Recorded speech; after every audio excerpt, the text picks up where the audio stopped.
एक थोडंसं फक्त एवढंच सांगायचं की आता किशोर जामदार यांनी आवाहन केलं की श्रोता म्हणूनही आपण येऊ शकता. मी निश्चितच त्याला फार वेलकम करीन. ते याच्यासाठी निदान माझा आदर्श ठेवा की एवढे इतके दिवस श्रोता राहिली आणि आज मी तुमच्या समोर इथे बसून भाषण देते. ही संधी सुद्धा मिळू शकते श्रोत्यांना, याचं एक लक्षात ठेवा. तर बाकी कविता सादरीकरण मी करेन.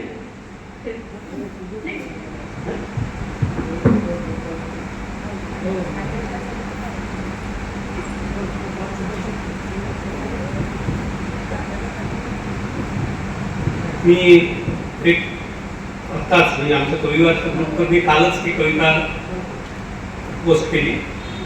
आता आपल्या इथे लोहार डोंगरी या लोह खाणीच्या मुळे जे जंगल उद्ध्वस्त होणार होतं त्याच्या विरोधात आंदोलन झालं बंडू धोत्रे यांचं.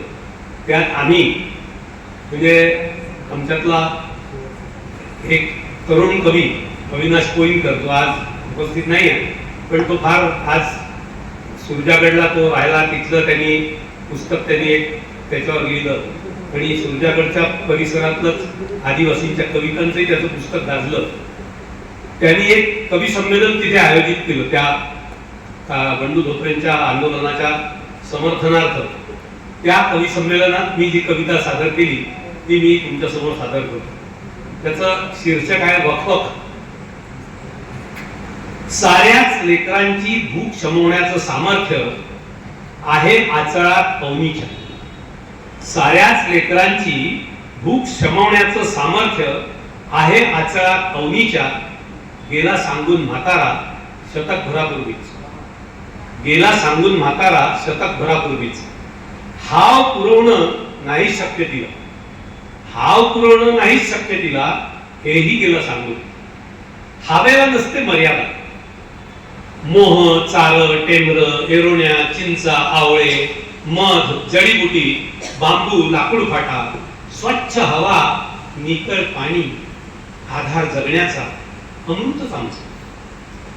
विषपान करवायला आलेल्या पुतनेचे प्राणच घेतले शोषून तुमच्या देवानं. विषपान करवायला आलेल्या पुतनेचे प्राणच घेतले शोषून तुमच्या देवानं. तुम्ही घेतलात शोषून, तुम्ही घेतलं शोषून अमृतच आमचं. सांगा आम्ही काय करावं तुमचं. ओरबडलात सुरजागड, ओरबडलात सुरजागड, केली चाळण हसदेवची फुफ्फुस, करू पाहताय अरावलीचं शिरकाण. आम्ही असाय जाऊ वणवण कुठेतरी शोधत आसरा. आम्ही असाय जाऊ वणवण कुठेतरी शोधत आसरा. पण मुक्यांचं काय. त्यांची घरं करून उद्ध्वस्त, मार्गही केलेत खंडित. त्यांची घरं करून उद्ध्वस्त, मार्गही केलेत खंडित. होतील सैर बैल, घुसतील वस्त्यांमधून, पाळतील फळशा मिळेल त्याचा. त्यांना नाही कळत तुमचा विकास. पाळतील फळशा मिळेल त्याचा, त्यांना नाही कळत तुमचा विकास.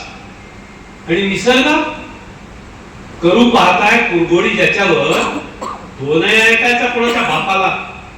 ओकेल आग, टाकेल बुडवून तुमची माजोरी सेन्सेक्सची शहर, वितळवून बर्फ. ओकेल आग, टाकेल बुडवून तुमची माजोरी सेन्सेक्सची शहर, वितळवून बर्फ. देईल उडवून सुसाट वेगात जे दिसेल ते कसपटा समान. देईल उडत प्रवाहात तुमच्या पंचतारांकित इमारती, अल्ट्रा लक्झरी गाड्या, तुमच्या Z+ सुरक्षे सकट. नाहीच करणार भेदभाव रंगाचा, पैशाचा, पदाचा, धर्माचा, जातीचा, कसला कसलाच. समजून नियम वागाल नीट, समजून नियम वागाल नीट, देईल अमाप. निसर्गाबद्दल समजून नियम वागाल नीट, देईल अमाप. हावे पोटी कराल वकवक, देईल अभिशाप. हावे पोटी कराल वकवक, देईल अभिशाप.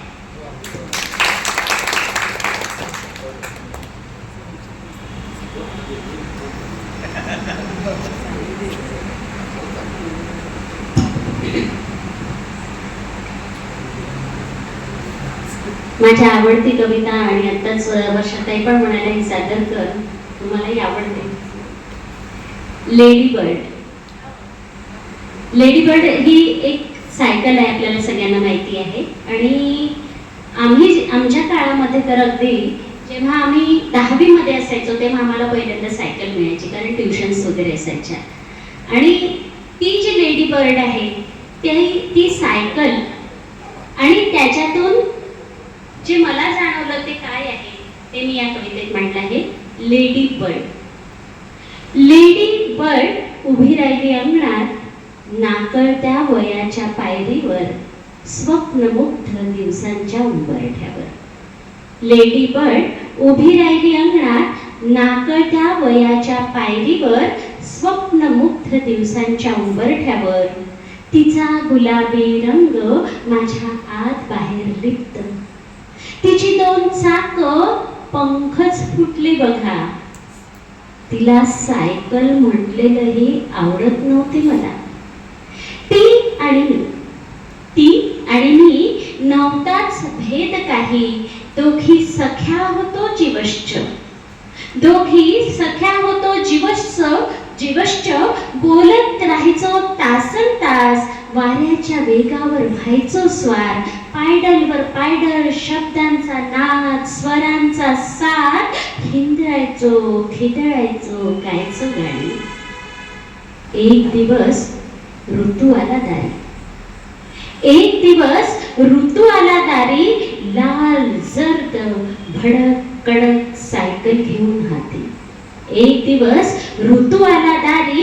लाल जर्द भडक कडक सायकल घेऊन हाती. आईनं घातलं नाव माखू. आईनं घातलं नाव माखू. गोड गोड घातलं खाऊ. मखरात बसवलं. सुवासिनींनी गाणी म्हटली. कडक कडा दृष्ट काढली. आजीने दिला कानमंत्र. आजीने दिला कानमंत्र. हळूच छाटून टाकले पंख. आजीने दिला कानमंत्र. हळूच छाटून टाकले पंख. स्वप्न सारी उधळून लावली. स्वरांवरती सक्ती आली. पाय ठहरत नव्हते. वेगात धावायचे होते. लेडी बर्ड होऊन उडायचे होते. पण मखराला गोंध होता आतून. बाहेरून भलं मोठं कुलू. आई म्हणाली बाई झालीस गो बया. आई म्हणाली बाई झालीस गो बया. सांभाळून वाग. उतू नको, मातू नको. आपली सायकल विसरू नको. उतू नको, मातू नको. आपली सायकल विसरू नको. तेव्हापासून प्रत्येक महिन्याला वर्षानुवर्ष फिरते सायकल भरभर. सायकल मध्ये अडकून उभा जन्म. मीही फिरते आहे गरगर. सायकल फिरते आहे भरभर. मीही फिरते आहे गरगर. प्रश्न विचारावे तेवढे कमीच आहे, पण आता थांबणे क्रमप्राप्तच आहे. सृजनच्या विनंतीला मान देत श्री किशोर जामदार, ॲडव्होकेट वर्षा जामदार, डॉक्टर पद्मरेखा धनकर इथे आले, त्याबद्दल त्यांचे आभार. मायबाप रसिकांचे पण आभार. पुढील महिन्यात एका नवीन विषयावर कार्यक्रम घेऊन येण्याची ग्वाही देत 1 वार रविवारला शुभेच्छा देत मी प्रतिभा मुसळे आपला निरोप घेते. धन्यवाद. कविराज.